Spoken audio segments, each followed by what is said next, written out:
In 2006, a Catholic priest in New Mexico named William Sanchez decided to take a DNA test. He was curious about his family history, the way anyone might be.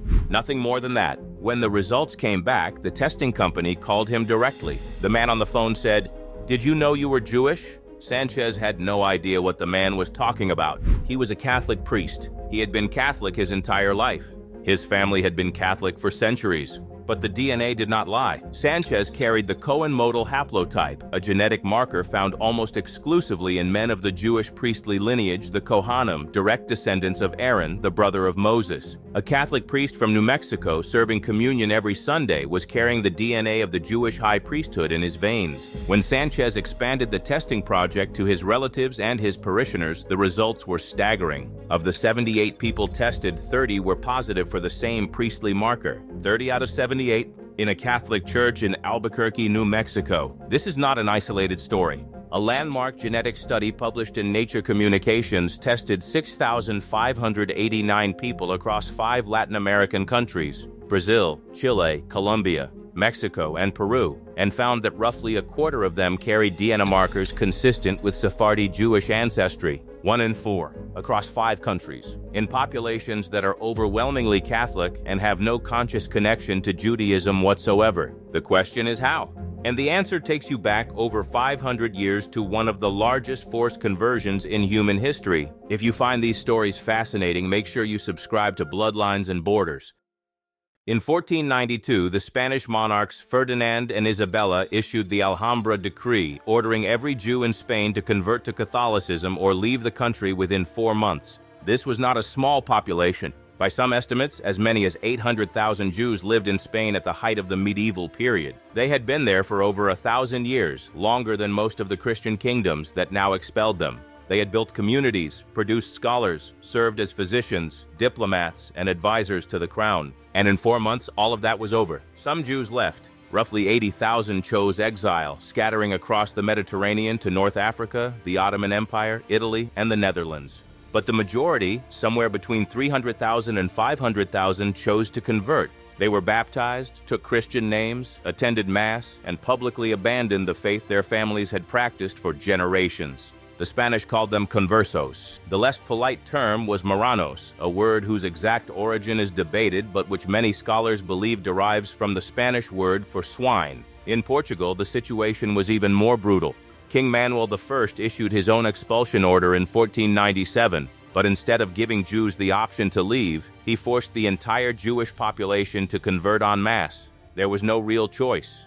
Parents watched as their children were seized and baptized. Families who resisted were deported or killed. Within a matter of weeks, Portuguese Judaism officially ceased to exist. But here is the thing about forced conversion. You can change a person's name. You can pour water on their head. You can make them kneel in a church. You cannot make them forget who they are. Thousands of conversos continued to practice Judaism in secret. They lit Shabbat candles on Friday nights, but they did it in the basement with the curtains drawn. They fasted on Yom Kippur, but they told their neighbors they were ill. They avoided pork, but they said it was for health reasons. They circumcised their sons, but they did it quietly, without ceremony, and prayed nobody would notice. They became crypto-Jews, hidden Jews, an underground community that maintained fragments of their faith through centuries of surveillance, suspicion, and the ever-present threat of the Inquisition. The Inquisition was specifically designed to detect exactly this kind of secret practice. Inquisitors compiled detailed guides listing the signs of hidden Judaism, changing bed linens on Friday, wearing clean clothes on Saturday, draining blood from meat before, cooking it, turning to face the wall when dying. Neighbors were encouraged to inform on each other. Children were interrogated about their parents' habits. A denunciation could lead to arrest, torture, confiscation of property, and death by burning at the stake in public spectacles called autos da fe. The psychological pressure was extraordinary. You had to be Catholic convincingly enough to fool your neighbors, your priest, and the Inquisition itself, while preserving enough of your Jewish identity to pass it to your children in whispers. If you find these stories fascinating, make sure you subscribe to Bloodlines and Borders. And then they crossed the Atlantic. When Columbus sailed to the New World in 1492, the very same year the Jews were expelled from Spain, Conversos were among his crew. Luis de Torres, Columbus's interpreter, had been baptized just one day before the fleet departed. Some historians believe Columbus himself may have had Converso ancestry, pointing to his use of Hebrew annotations in his personal letters, and his request that his heirs always sign their names using a triangular arrangement of letters that some scholars interpret as a cryptic reference to Jewish mysticism. This remains debated, and it may never be resolved. What is not debated is that from the very first voyages, crypto-Jews were part of the European colonization of the Americas. They went to Mexico, to Peru, to Colombia, to Brazil, to the Caribbean, and to what is now the American Southwest. They went for the same reason anyone goes to a new world: to start over, to get as far from the Inquisition as possible, to build a life where nobody knew their family's secret.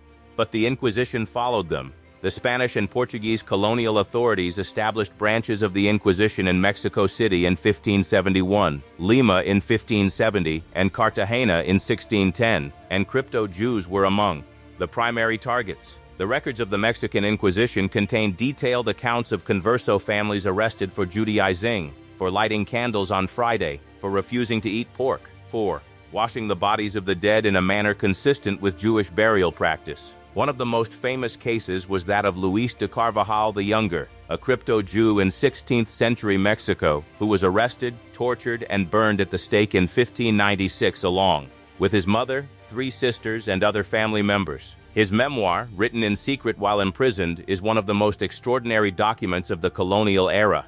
Despite the persecution, the crypto-Jewish communities survived. They intermarried with the local population, Catholic Spaniards, indigenous peoples, and Africans, and their descendants spread across Latin America over the following centuries. The Jewish practices faded generation by generation.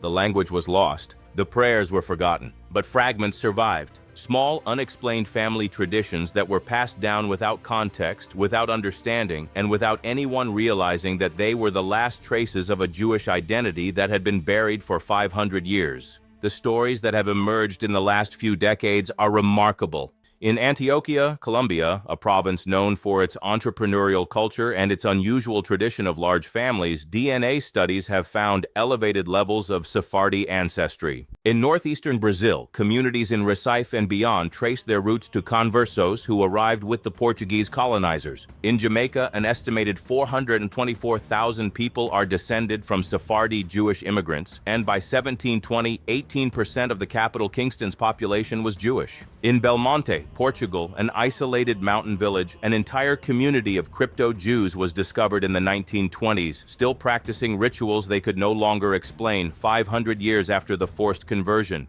And then there is the American Southwest. New Mexico, Texas, Arizona, Colorado. The historian Stanley Hordes, who served as the state historian of New Mexico, began hearing stories in the 1980s from Hispanic families that left him stunned. Family after family described practices that made no sense in a Catholic context. Grandmothers who lit candles every Friday night without being able to explain why. Families that refused to eat pork, not for dietary reasons, but because their grandmothers said it was forbidden and that was that. A tradition of sweeping dirt inward rather than outward, a Jewish custom meant to symbolize not sweeping blessings out of the house. Mourning rituals that involved covering mirrors and sitting low to the ground, practices that are unmistakably Jewish. A Saturday rest that coexisted with Sunday church attendance, as if the family was hedging its bets with 2 different gods without knowing it. Hordes spent years documenting these families and eventually published his findings in a book called To the End of the Earth. What he found was extraordinary. These families had been Catholic for 400 years. Some had been Catholic for so long that the original reason for their unusual practices had been completely forgotten. But the practices themselves persisted, passed from mother to daughter, from grandmother to grandchild, in whispers and habits that outlasted the memory of their meaning. These families had been Catholic for centuries. Many had no idea that their practices had anything to do with Judaism. But when DNA testing became available, family after family discovered Sephardi ancestry. One man described his grandmother's words: "We are not like the others. We come from the hidden ones." For 500 years, she had been passing down the last thread of a truth her family had almost forgotten. The numbers are difficult to pin down precisely because the boundaries between having Jewish ancestry and being Jewish are complicated, and some estimates circulating online have been inflated beyond what the research supports. But the core finding is solid.